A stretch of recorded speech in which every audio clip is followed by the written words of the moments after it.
और आज हम उस कहानी का दूसरा हिस्सा सुनने जा रहे हैं, जहां से असल खौफ शुरू होता है।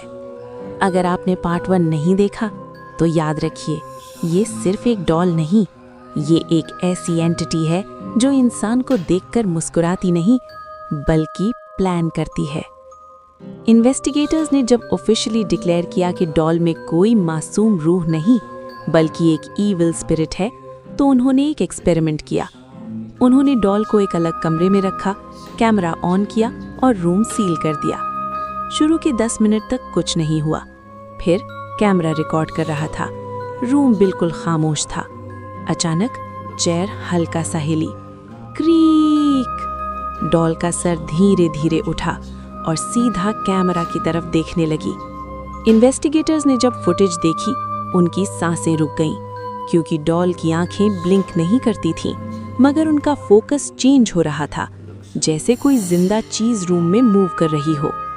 उस रात के बाद जो भी इन्वेस्टिगेटर उस डॉल के करीब जाता, उसे अजीब ख्वाब आते। एक ही सपना, अंधेरा कमरा और डॉल के पीछे खड़ा एक साया। एक इन्वेस्टिगेटर ने मजाक में कहा, ये सिर्फ कपड़े और रुई है। 2 दिन बाद उसकी कार एक्सीडेंट में क्रैश हो गई। वो जिंदा बच गया, मगर उसने हॉस्पिटल में सिर्फ एक बात कही, उसने मुझे वार्न किया था। दोस्तों, कुछ चीजें मजाक नहीं होती।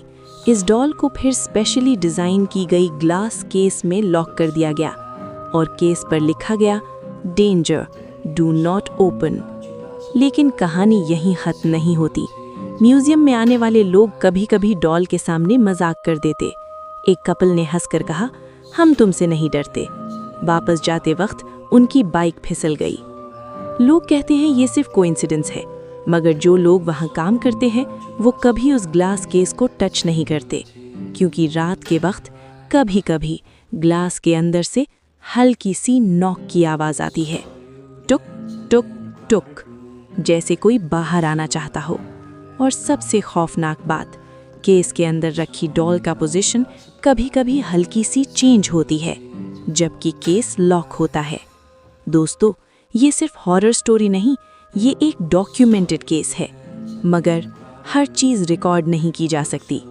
पार्ट 3 में हम बात करेंगे उस रात की जब किसी ने वार्निंग इग्नोर की और केस खोल दिया, और जो हुआ वो आज तक ऑफिशियली पब्लिश नहीं किया गया।